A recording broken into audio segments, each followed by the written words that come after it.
It started with a scream. A long, high-pitched, soul-wrenching wail that shot through the early morning air like a siren.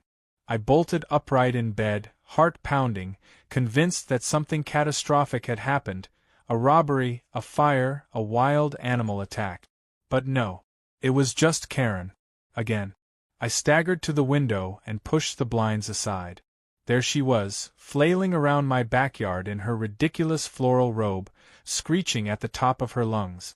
My garden, my pride and joy, was now a war zone of flattened flowers, snapped tomato vines, and crushed herbs.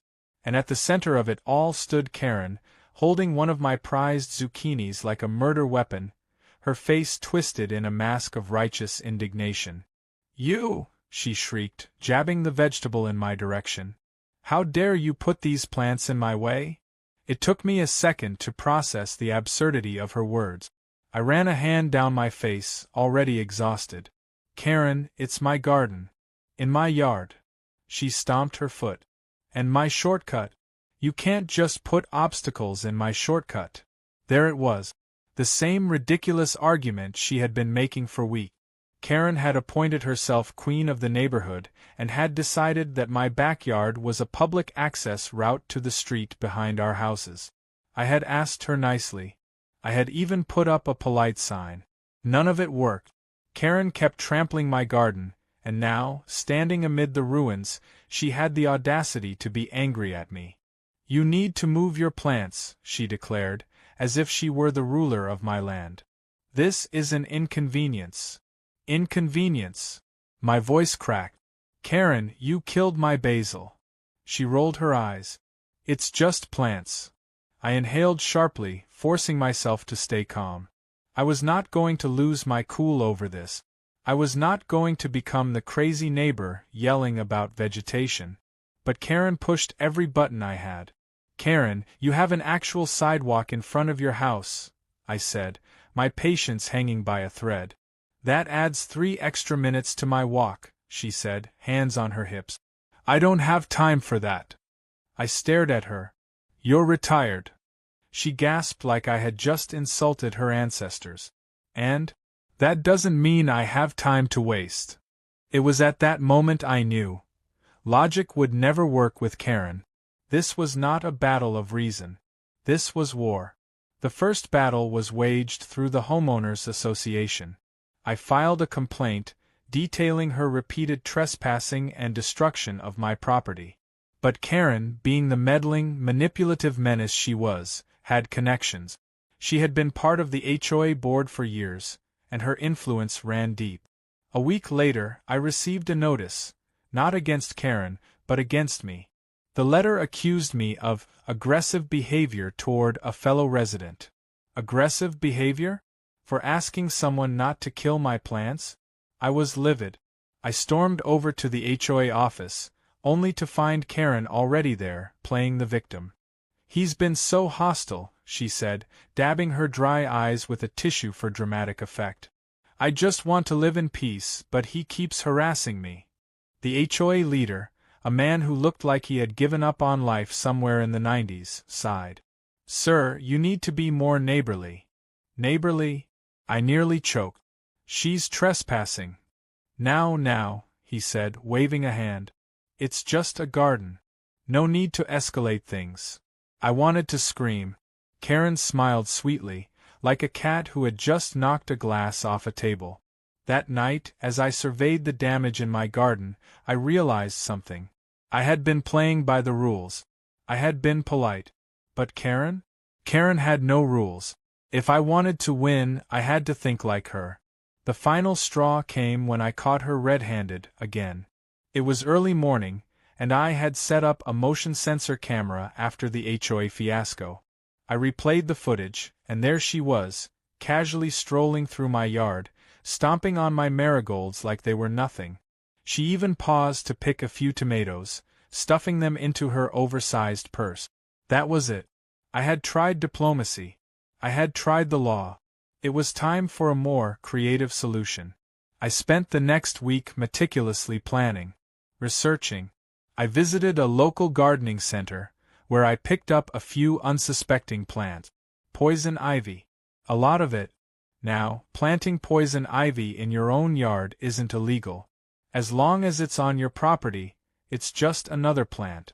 A very, very itchy plant.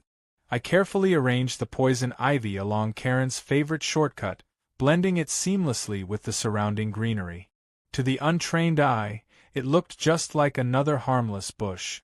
But to anyone foolish enough to trample through it, well, they were in for a nasty surprise. The night before I finished my masterpiece, I stood in my yard, admiring my work. I wasn't proud of what I was doing. Okay, maybe I was. Just a little. The next morning, I was woken not by my alarm, but by the sound of pure, unfiltered agony. Ahaf! I shot out of bed, barely containing my glee as I rushed to the window. Karen was in my yard again, but this time, she wasn't stomping. She was scratching. Furiously. Her arms and legs were covered in angry red rashes, and she was clawing at her skin like a woman possessed. She stumbled back, tripping over a garden hose and landing flat on her butt. "What did you do?" she screamed, her face a mix of rage and panic. I stepped onto my porch, feigning concern. "Karen? You don't look so good." She pointed a shaking finger at me. You put something in my shortcut." "My yard," I corrected. "And what do you mean? Those are just some native plants. I thought you didn't care about plants." Her mouth opened and closed like a fish, her brain short-circuiting from both rage and what I hoped was an ungodly amount of itching. I'm calling the HOA. "And the police!" she shrieked, scratching at her arms. I crossed my arms. "On what grounds?" "For walking through my private property." Her eyes bulged. She had no argument, no defense, just pure, seething anger and a whole lot of discomfort. As she stormed off, still scratching like a madwoman, I let out a long, satisfied sigh. Karen had spent months destroying my garden. Now, my garden had finally fought back. And this? This was only the beginning. Karen's screams still echoed in my ears long after she had stormed back to her house, clawing at her skin like a cat caught in a wool sweater. I sat on my porch with my coffee, watching as she paced in her backyard, ranting furiously into her phone. From my comfortable seat, I could hear snippets of her shrieking through the air, words like lawsuit, criminal, and emergency extermination punctuating her tirade. I sipped my coffee, savoring the victory. The garden had finally struck back, and it had struck hard. Later that afternoon, a pest control van pulled up in front of Karen's house. I nearly choked on my drink when I saw her emerge, still covered in blotchy red rashes, scratching at her arms like she had fire ants under her skin. She marched up to the uniformed man who stepped out of the van, her hands waving frantically as she gestured toward my yard. The poor guy barely had time to adjust his cap before she started barking orders. "There are dangerous plants all over that yard," she declared, pointing a trembling finger at my garden. "They're toxic, illegal, and they have to be removed immediately." The pest control guy, looking every bit like someone who was getting paid way too little for this nonsense, walked over and took a good look at my plant. He crouched down, examined the leaves, and then turned back to Karen with an unimpressed expression. "Ma'am, this is just poison ivy." Karen's face contorted like she had just been told the world was ending. "Just poison ivy? Just? Do you have any idea what I've been through?" She pulled up her sleeve, shoving a welt-covered arm in his face. "This is criminal activity. He planted this on purpose to attack me." The guy scratched the back of his neck, clearly trying to figure out how to escape this conversation. "Well, ma'am, poison ivy is a native plant. And this is his yard.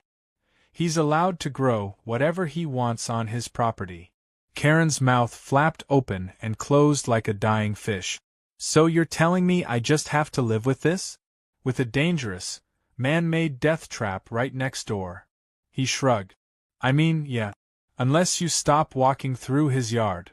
I could have kissed that man. Karen let out an indignant gasp, spun on her heel, and stomped toward my porch, her face redder than her rashes.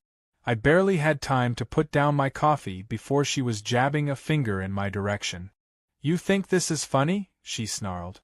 I considered my options. Lying? No fun. Pretending to be remorseful? Also no fun.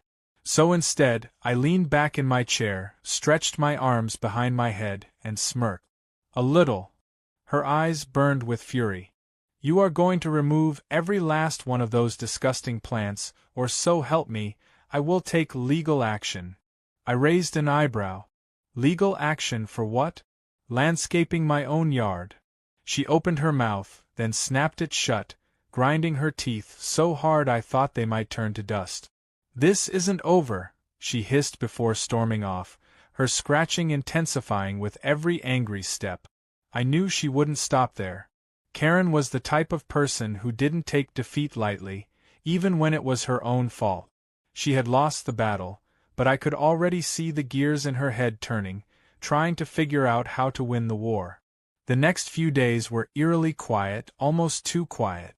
No screaming, no stomping through my garden, no dramatic gasps of horror from my yard. But I knew Karen well enough to know that silence from her was more dangerous than noise. The first sign that she was planning something came 3 days later when I spotted her peeking over the fence, watching me like a hawk. The second sign was the clipboard in her hand. I groaned internally. Karen loved rules when they worked in her favor, and now she was clearly on a mission to find some obscure law that would force me to remove the poison ivy. I caught her eye, raised my coffee cup in a mock toast, and watched as her nostrils flared. She scribbled something aggressively on her clipboard and disappeared. That evening, I found out exactly what she had been plotting when a knock at my door interrupted my peaceful night of watching television. I opened the door to find a man in an ill-fitting suit holding a folder stuffed with paperwork. He adjusted his glasses, cleared his throat, and launched into his script. "Sir, I'm here on behalf of the Homeowners Association to inform you that a complaint has been filed regarding hazardous plant life on your property." I sighed, rubbing my temples. "Let me guess. Karen." The man hesitated. We can't disclose that information." I let out a dry laugh. "Right. So what exactly is the complaint?" He flipped through his papers. "The plants in question have been described as a public safety hazard." I crossed my arms. "They're in my yard." "Yes, but they are creating an unsafe environment for—" He paused, as if realizing how stupid he sounded. "For, people who might accidentally come into contact with them." I stared at him. He stared back. Somewhere in the distance, a dog barked. I sighed. "Let me get this straight. The Homeowners Association is telling me that plants in my private yard are unsafe, but only for someone who is trespassing." His mouth opened, then closed, then opened again. Well, I didn't let him finish. "You know what? Let's cut to the chase. There is no rule against poison ivy." I checked. "I'm not breaking any laws. So unless you can prove otherwise, I'd like you to kindly take that paperwork, walk back to your car, and tell Karen that she's going to have to find a new shortcut." His face turned a shade of pink that made me think he wasn't used to people pushing back. He shuffled through his papers one last time before letting out a defeated sigh. "I'll inform the complainant." "You do that," I said, giving him a cheerful wave as he turned and walked away. That night, I expected Karen to come banging on my door, screaming about unfairness and injustice, but no such chaos arrived. Instead, I heard her muttering angrily from her porch, probably plotting her next move. I almost felt bad for her. Almost. The next morning, I woke up to another sound that sent a rush of satisfaction through me, Karen's voice, once again, wailing in misery. I stepped onto my porch just in time to see her sitting on her front steps, covered in even more poison ivy rashes than before.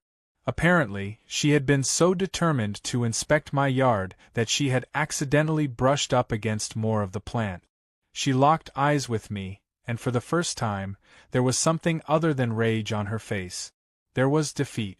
I gave her a friendly nod. "Morning, Karen. You should really watch where you step." She let out a groan and buried her face in her hands. I smiled. My garden had defended itself well. But I had a feeling Karen wasn't quite done yet. For the first time in what felt like an eternity, Karen was quiet. No shouting. No accusations. No stomping through my yard like a deranged wildebeest. Just silence. It should have been a victory, but I knew better than to celebrate too soon.